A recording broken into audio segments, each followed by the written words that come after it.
nouvelle vidéo. Je suis très heureuse de vous retrouver pour cette vidéo où je vais vous donner 6 conseils pour gérer votre alimentation avant l'effort. Mon premier conseil, c'est le timing, le délai, vous appelez ça comme vous voulez, bref, le temps. C'est combien de temps vous allez laisser entre votre dernier repas et le début de votre entraînement, de votre course, de votre compétition, parce que tous les conseils qu'on va donner en compétition sont les mêmes qu'à l'entraînement, puisque l'idée à l'entraînement c'est de reproduire les conditions de course pour pouvoir être sûr que notre nutrition est bien maîtrisée.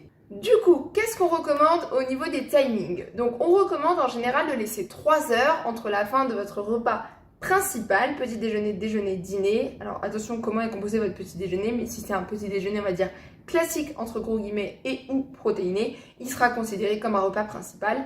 Et donc on laissera 3 heures entre le repas principal et le début de l'entraînement.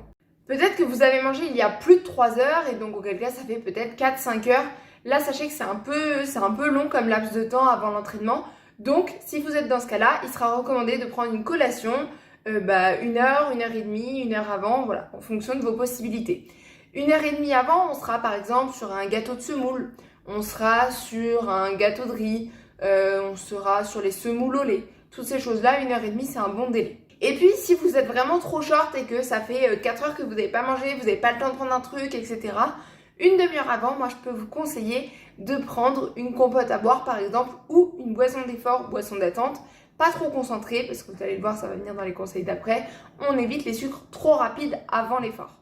Ensuite, deuxième point, les fibres. Vous le savez, je suis diététicienne du sport spécialisée dans les sports d'endurance. Moi-même, grande pratiquante de sport d'endurance, triathlon longue distance. Et un point très important pour prévenir des troubles digestifs à l'effort, c'est de limiter votre consommation de fibres. Attention, je n'ai pas dit ne pas en consommer. Simplement, limiter votre consommation de fibres avant l'effort va vous permettre tout simplement de limiter vos troubles digestifs au moment de l'effort. Donc, on évite tout ce qui est une grosse assiette de légumes et de crudités avant d'aller courir. On évite globalement les pâtes complètes la veille d'une compétition. S'il vous plaît, on évite. Bien évidemment, ces conseils sont donnés pour les personnes qui sont à la recherche, de ces conseils, et 2, pour des personnes qui peuvent potentiellement avoir des troubles digestifs à l'effort. Sachez que ça ne concerne pas tout le monde. Par contre, pour les personnes concernées, il existe des solutions. Donc on passe à mon 3e conseil qui concerne les lipides.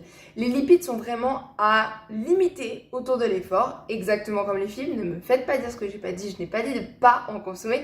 Je dis simplement qu'ils sont à consommer à distance de l'effort, tout simplement pour faciliter la digestion et donc, toujours pareil, prévenir des troubles digestifs à l'effort.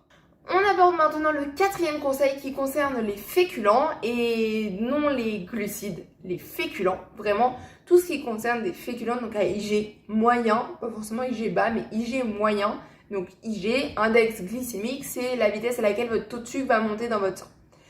Pourquoi un IG moyen? Pourquoi des féculents? Tout simplement parce que si vous prenez un sucre rapide, par exemple, vous prenez une poignée de bonbons 1 heure avant l'effort.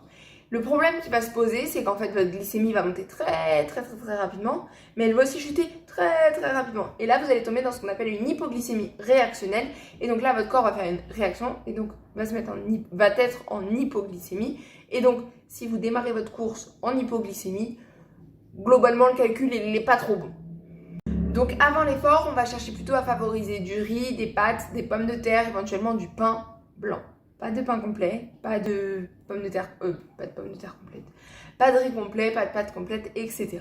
On va être plutôt sur du raffiné. Un 5e point très important, bien évidemment, dans l'alimentation avant l'effort, c'est l'hydratation. Et oui, l'hydratation va être très importante à cette période-là.